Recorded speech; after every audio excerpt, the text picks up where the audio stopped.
Happy New Year. Some of you might think I'm a month early, but it's a new year in the calendar of the church. It begins with this preparatory season that's heralding the arrival of the Christ child on Christmas. This season is called Advent, and it means arrival, coming to, or return. Advent and Lent usher in two very important dates in our church. The first is the fixed day of Christmas, and the second is the movable date of Easter, which I'm sure all of you remember is the first Sunday following the full moon after the vernal equinox. Right? With Advent, we prepare for the arrival of Christ over 4 Sundays. So this Advent wreath is front and center during this time. It has 4 candles surrounding a single white candle, each with a particular meaning. So this first one, lit today, is called the prophecy candle. Next week is the Bethlehem candle, followed by the pink shepherd's candle, and finally the angel's candle. And on Christmas Eve, we light the middle, the Christ candle, signifying Jesus' arrival. But each of these formal names, prophecy, Bethlehem, shepherd, angel, they have informal monikers that provide a context of how God works within our lives. And depending on your Christian tradition, you might know them as different things. I'm familiar with them being most often referred to as hope, peace, joy, and love in that order corresponding. So for the next 4 Sundays, I'm going to touch on each of those themes, those monikers, on how each candle reminds us that while we live in a broken world, God is ushering in a new covenant that fulfills God's promises. And today, I'm going to focus on the prophecy candle that signifies hope. Now, this word, hope, it's a strong and it's a beautiful word. But it also immediately places us at our heels. Because hope implies a reaction to a loss of control. And we are not good at not having control. Right, Karen? Think about it. When life spirals into a mess, we often stand at these crossroads of hope and despair. Both paths continue into the distance, but only one of these, hope, stays true and stays true to who you are and who you are becoming. Only one offers some control. Only one, hope, offers a GPS, a God positioning system. Now we know the difference between hope and despair. You have stories witnessing to the power of each when that loss of control has left you surprised, dismantled, judged, diagnosed, found out, let down. When you feel a divided loyalty between what you want to do and what you must do. Now, maybe we haven't been overthrown like the Jews of Jeremiah's day. Maybe we have not been persecuted like the church in Thessalonica. Maybe you think the words of Jesus about being on guard, about his return in a cloud, are just that, words. But you know what it's like to be lost, where you lose your bearings, to feel singled out or made an example of. Maybe so much has transpired in your life that you're sitting there wondering what it all means. And these feelings bring us to a crossroads. And it might feel unhealthy, maybe, a place of feeling broken, diminished, canceled. But that's exactly the point of a crossroads, to make a conscious choice to go one way or the other, to make a choice to forgive despite an open and shut case for the prosecution, to make a choice of hope despite despair, because we remember that we are in the crosshairs of God's own heart. Now, if you ever need some hope, consider keeping the service bulletin from today. It's a reminder that God is moving heaven and earth to get to you. Consider the first reading from Jeremiah. That comes from a particular section in that book called the Book of Consolation. It's 3 or 4 chapters, chapters 30 through 33. God's case for punishing the Jews has already been laid out in the earlier chapters for not maintaining a life oriented to God. But this middle section in Jeremiah contains some of the most intimate and revealing words given to us by God.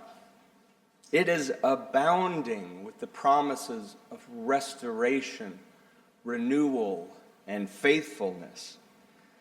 In fact, a couple of chapters earlier, God proclaims, "I am with you to save you." God is with us. That's what the name Emmanuel means. So that little ember inside of you that tells you to keep going despite all your reasons to the contrary, that's the ember of hope that's placed in you by God. And only you have the power to feel it. No one else can feel it for you. Only you have the power to lift up your soul in trust to God, as the psalmist said. Only you can take that feeling of persecution, of being wronged, of doing wrong, and turn it into something abounding and teeming with life and vibrancy, something that strengthens your heart in holiness, as Paul wrote to the Thessalonians. Even Jesus' words here, as prophetic as they are, speak of hope. Because while there is suffering, fear, foreboding, and a passing away, there's an undercurrent that something else is coming to replace that. So although we are in the trenches of life, as Jesus said, we can stand up and raise our heads, incidentally exposing ourselves to the enemy, and take a step forward because our redemption is drawing near. That is a state of hope, even when it is the least sensible and the scariest thing to do.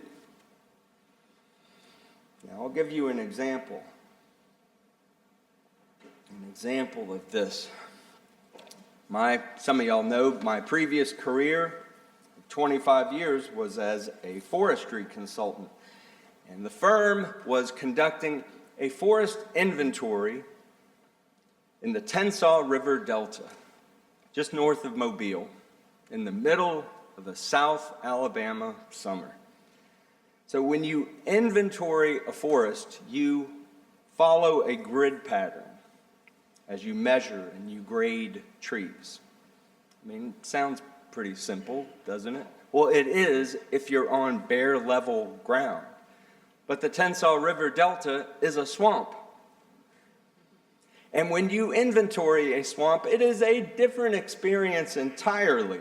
Walking through hip-deep, dark water, arms raised above your head, holding your metal clipboard in your hands. In these forests, your senses, they are on edge. The top half of your body is processing these sights, smells, and sounds around you. You have the tinted azure of a swamp iris. You have the oak tannins that stain the water to this faded coffee. You have barred owls, pileated woodpeckers, filling the air with equal parts desolation and desperation. There's this immense potency that strains your wits. Now contrast that sensory overload above water with an equally potent blindness and deafness below the waterline, where the bottom half of your body operates solely on touch. Your legs plod through this lukewarm, syrupy, opaque liquid, and as you strive to stay on a straight line, You might step in a hole, trip on a root, run your kneecap into a tree stump, which really hurts, all of which are hidden from sight. Or you might be like my former colleague, Brandon, who on this particular day stepped onto a log 3 feet below the water and was surprised when said log moved, floated to the surface as an alligator, and level with his chest turned towards him with his jaws open. So not knowing what to do, Brandon thrust the only thing he had in his hands towards the gator and immediately realized the error as the alligator clamped down on his metal clipboard, which contained all his work for the day. So he began to fight with the alligator, with a millisecond later realizing he was not going to win this fight, and he let go. So the alligator swam away with the metal clipboard in his jaws.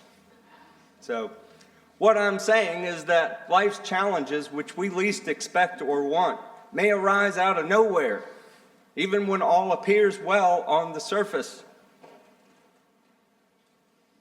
But what we must ask ourselves is whether we are strong enough to continue to grow and evolve, even if we're thrown to and fro, and blown about by the winds of craftiness, as Paul told the Ephesians. Well, if we lean into the strength of God in those times, we will grow, because God will make our footsteps sure, even when those first steps seem so beyond us.